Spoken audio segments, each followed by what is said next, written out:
और अब बात महाराष्ट्र के धुले में मचे बवाल की, जहां ऐतिहासिक गुरुद्वारे में दो गुटों के बीच खूनी संघर्ष छिड़ गया, जिसके बाद पत्थर और लाठी डंडों के साथ आंसू गैस के गोले तक चलने लगे और देखते ही देखते धार्मिक स्थल किसी रणभूमि में तब्दील हो गया।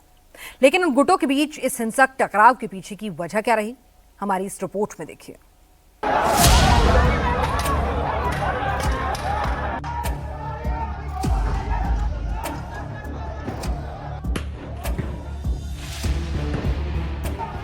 गुरुद्वारे में दो गुटों के बीच कोहराम मचा है। हिंसक भीड़ गुरुद्वारे में गेट पर रॉड से ताबड़तोड़ वार कर रही है, तो कोई गेट के ऊपर से पथराव कर रहा है। अब जरा ये तस्वीर देखिए, किसी ने लाठी डंडे थामे रखे हैं तो कोई पत्थरबाजी कर रहा है। तभी एक शख्स लोगों को अंदर घुसकर मारपीट करने का ऑर्डर देता है।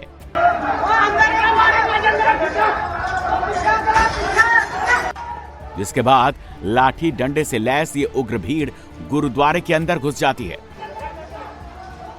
और फिर भागकर गुरुद्वारे में मौजूद दूसरे गुट पर हमला कर देते हैं, जिसके बाद गुरुद्वारे में चीख पुकार मच जाती है।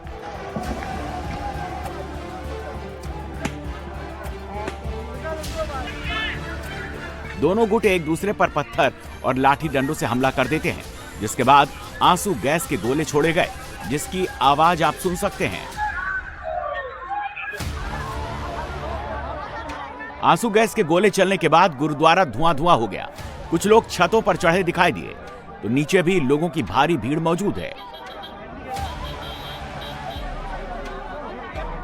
कोई लोगों को पीछे हटने के लिए कह रहा है, तो कोई इस हिंसक झड़प का नजारा वीडियो कॉल के जरिए दिखा रहा है। इस दौरान भीड़ में मौजूद लोग पत्थरबाजी भी कर रहे थे, वहीं कुछ लोग उनको पथराव करने से रोक भी रहे थे। लेकिन रोकने के बावजूद वहां भीड़ में मौजूद कई लोग फिर पत्थर चलाने लगे।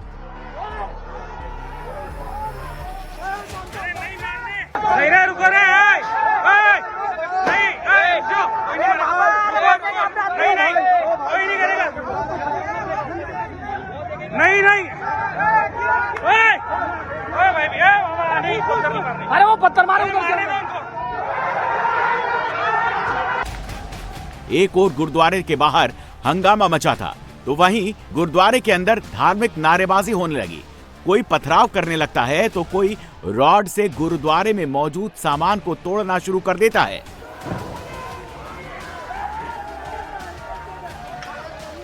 कुछ लोगों ने अपने चेहरे को रुमाल से ढक रखा है ताकि उनकी पहचान न की जा सके। इस दौरान पथराव और आंसू गैस के गोले चलने की आवाजें गुरुद्वारे में गूंज रही हैं। दो गुटों के बीच खूनी संघर्ष का यह मामला महाराष्ट्र के धुले का है। यहां गुरुद्वारे की गद्दी को लेकर शुरू हुआ संग्राम देखते ही देखते दो गुटों के बीच कोहराम में बदल गया।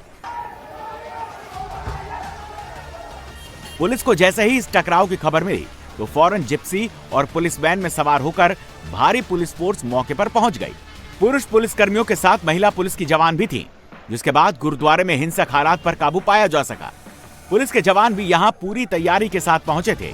सभी जवान हेलमेट, लाठी डंडों और हथियार से लैस थे, जिससे दोबारा हालात बिगड़ने पर फौरन उपद्रवियों के खिलाफ एक्शन लिया जा सके। धुले के ऐतिहासिक गुरुद्वारे की गद्दी और कब्जे को लेकर बीती रात दो गुटों में यह हिंसक झड़प हो गई।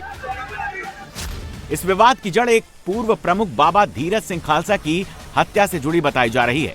एक गुट का आरोप है कि बाबा धीरज सिंह की हत्या के पीछे बाबा रणवीर सिंह का हाथ है। उन्होंने पिछले 2 दिनों से गुरुद्वारा नानक साहिब जी पर अवैध रूप से कब्जा कर रखा था।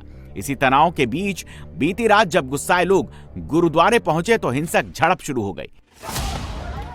इस पूरे खूनी संघर्ष में 2 लोग गंभीर रूप से घायल हो गए।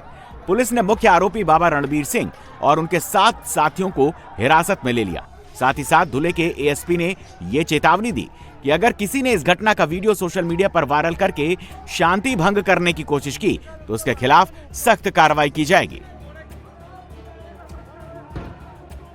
धुळे येथील गुरुद्वारा गुरु नानक साहिबजी येथील पुढे नेमका यातला मुख्य म्हणून कोण राहणार याच्यावरून शीख समुदायातील 2 गटांमध्ये वाद होते। त्या अनुषंगाने आज या ठिकाणी त्यांच्यामध्ये थोडी वादावादी आणि हातापायीचे झालेली दिसते। त्या माहिती मिळताच तात्काळ पोलीस या ठिकाणी आलेले आहेत आणि पूर्ण परिस्थिती नियंत्रणामध्ये सध्या आहे. ज्या आत्ताची घटना झाली आहे त्याप्रमाणे जी फिर्याद दाखल करण्यासाठी तक्रारदार पोलीस स्टेशनला येत आहेत त्याप्रमाणे तक्रार दाखल केली जाईल आणि संबंधितांवर योग्य ती कारवाई केली जाईल. त्याचबरोबर असंही निदर्शनास आलेलं आहे की या घटनेच्या अनुषंगाने काही लोक चुकीचे व्हिडिओ बनवून त्याच्यामध्ये अफवा पसरवण्याचं काम केलं जात आहे. तर माझी सगळ्यांना विनंती आहे. वहीं एक और जहां पुलिस ने असामाजिक तत्वों को चेतावनी दी है, तो वहीं इस मामले की जांच भी शुरू कर दी गई है। गुरुद्वारा परिसर में भी पुलिस का कड़ा पहरा है, जिससे दोबारा वहां की हालत न बिगड़ सके। उज्जैन में जहां अवैध कब्जा है वहां बुलडोजर चल रहा है। महाकाल मंदिर के 500 मीटर के दायरे में अवैध तरीके से बने मकानों और दुकानों को अब जमींदोज किया जा रहा है। आज एक बार फिर बुलडोजर एक्शन हुआ। एक अवैध तरीके से बन रहे होटल को ध्वस्त कर दिया गया।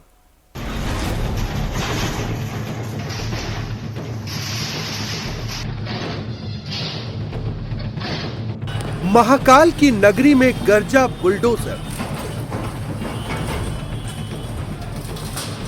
अवैध निर्माण के जर्रे जर्रे पर चला पीला पंजा। बुलडोजर ने पहले कंस्ट्रक्शन के लिए लगे सामानों को हटाया, उसके बाद शुरू हुआ अवैध निर्माण को बुलडोज करने का काम।